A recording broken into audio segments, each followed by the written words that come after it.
itu. Umurnya juga semakin bagus. Kemudian dia menggunakan stainless atau menggunakan paku stainless atau menggunakan paku biasa, juga terpengaruh dia. Kalau dia menggunakan paku biasa, maka dia akan cepat berinteraksi dengan korosif ya, tinggi dia. Jadi makanya pembangunan kapal kayu itu sebaiknya dilakukan dengan yang peraturan yang sudah ditetapkan, itu dia. Coba Anda lihat, ini kayunya kayaknya ini, kalau nggak salah saya, bangkiring ya, itu dia. Jadi kualitas 1, awet 1, ini dia. Kalau bahasa Aceh atau bahasa lokal kita adalah namanya serko ya. Ini bagus ini untuk lunas kapal, tahan dia. Makanya kalau membuat kapal itu, gunakanlah material dengan awet 1 atau kualitas 1 dan awet 1. Itu dia. Ya, bagus deh pertanyaannya. Ada teman-teman yang lain? Masih ya, Pak. Yuk.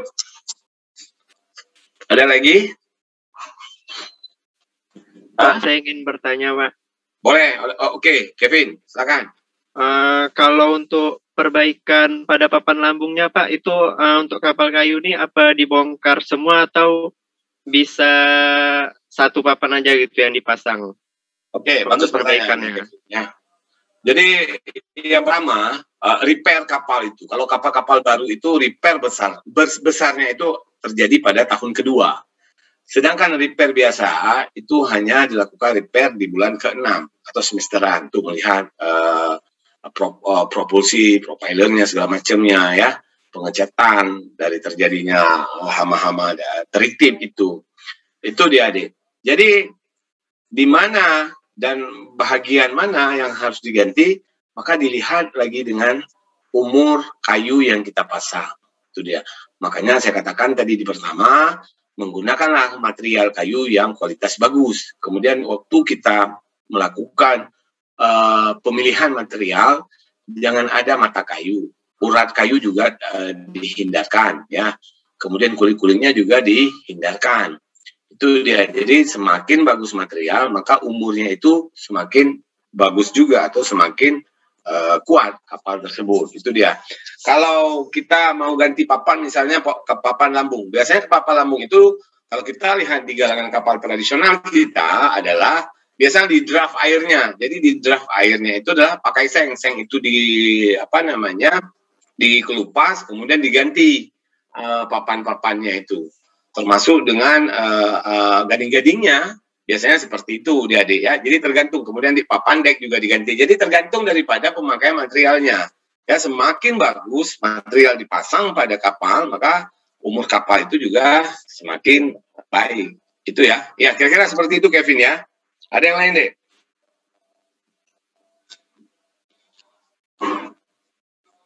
Ada yang lain?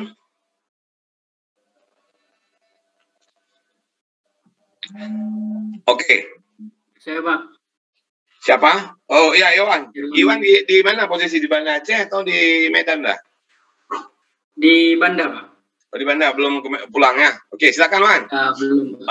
PKN-nya udah selesai? Jadi, saya mau tanya nih, Pak.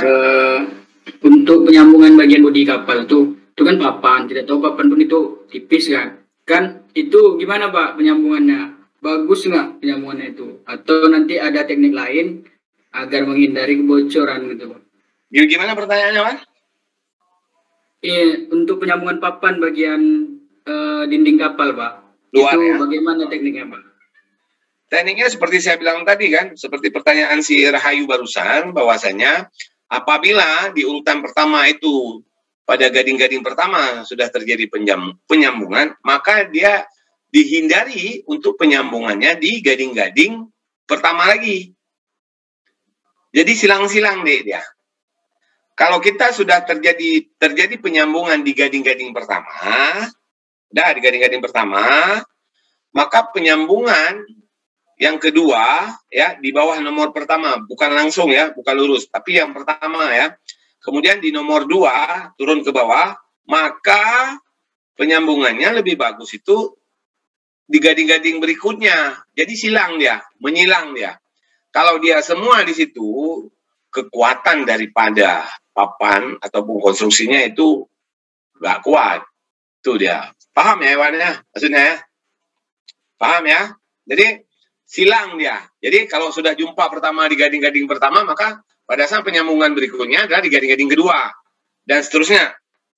Penyambungan yang nomor 3 kembali ke gading-gading pertama. Itu aja silang-silang dia. Ganjil, genap, ganjil, genap, ganjil, genap. Oke, ada yang lain?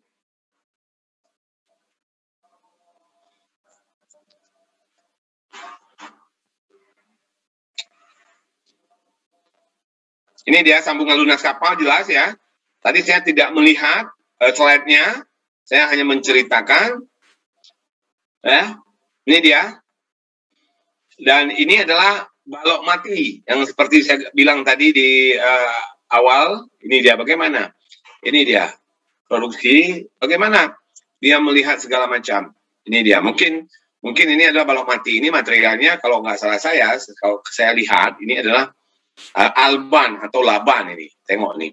Dan inilah dia potongan kayu yang bersih. Coba lihat di sisi kiri ini. Ini dia. Ini hasil daripada buangan kayu. Makanya dikatakan di dalam Diktat Galangan Kapal yang ditulis oleh Profesor Heris Pomo, ahli kapal tradisional, kayu log itu 50-50 dia. Terbuang 50%, terpakai 50%. Buktinya bagaimana? Kita bisa lihat gambarnya, ini dia. Ini balok mati. Balok mati ini adalah kayu log, kayu besar. Maka buangannya, ini dia. Coba Anda lihat. Ini adalah produksinya di galangan modern. Terus kayunya ini dibawa kemana? Maka akan dilakukan pembuatan furniture, rumah tangga. Jadi kelebihan daripada kayu-kayu tersebut maka digunakan untuk furniture. Kalau di galangan tradisional mungkin digunakan untuk kayu bakar ya. Itu dia. Ini dia pemasangan forklift atau sepatu kapal. Ini dia. Ya, ada dia di sini. Itu dia. Jadi betul-betul kita pasang nih, Dek. Jadi betul-betul membuat kapal itu lebih bagus. Jadi bukan sekedar membuat kapal, bukan begitu loh. Tapi memang konstruksi kapalnya itu benar-benar ada. Kemudian membuat kapal seperti saya katakan bahwasanya kondisi geografis laut tersebut. Itu di daerah sudah disebut. Makanya kearifan lokalnya juga seperti itu. Makanya kemarin ya, hari Selasa, saya dan bukan saya ya, pimpinan FKP ya, dekanan, kemudian guru besar 1, Profesor Samsul Rijal, dan 6 tim penyusun prodi baru ilmu perkapalan. Kita sudah sudah rapat dengan Komisi B, yaitu komisi yang memberikan izin atau rekomendasi pembukaan suatu program studi. Kita sudah bertemu melalui Zoom, mempresentasikan apa itu ilmu perkapalan, dan akhirnya pihak Komisi B keseluruhannya merekomendasi untuk membuka prodi baru di FKP kita, yaitu ilmu perkapalan, apakah di tahun ini atau di tahun depan. Surat rekomendasi dari Senat itu akan dikirim ke rektor akan mengirim ke Ban PT. Jadi untuk saat ini rekomendasi secara lisan sudah kita dapat untuk pembukaan ilmu perkapalan, apakah tahun ini atau tahun depan, ya. Jadi FKP ke depan semakin banyak prodi-prodi yang top ya, sehingga kalian bisa berkolaborasi dengan perkapalan, itu dia. Jadi mungkin nanti dosen-dosennya juga akan canggih-canggih ya. Jadi kalian mendapat ilmu yang bermanfaat. Kenapa kalian dapat ilmu bermanfaat? Jadi begitu kalian keluar, kalian bisa menggunakannya seperti dosen-dosen kita sekarang. Itu dia. Jadi bukan kita ogah-ogahan. Misalnya ada prodi perkapalan, udah ada gengnya perkapalan. Tidak. Prodi perkapalan adalah top. Kalau kata Pak Dekan, Prof. Muklisin, beliau mengatakan di seluruh Indonesia, Fakultas Kelautan Perikanan itu tidak ada program studi perkapalan. Kalau kita buka, maka di Siah Kuala lah prodi perkapalan yang ada di Fakultas Kelautan Perikanan yang pertama di Indonesia. Kemudian, kemudian pihak Komisi B Senat, ya, Senat USK itu bertanya kepada kita, referensi yang kita gunakan apa, sehingga kita tim menjawab, bukan saya, tim semua menjawab, kita menggunakan referensi yang ada di Inggris, yaitu University, Southampton University, yang ada di Inggris. Itu memang punya fakultasnya Ship Science atau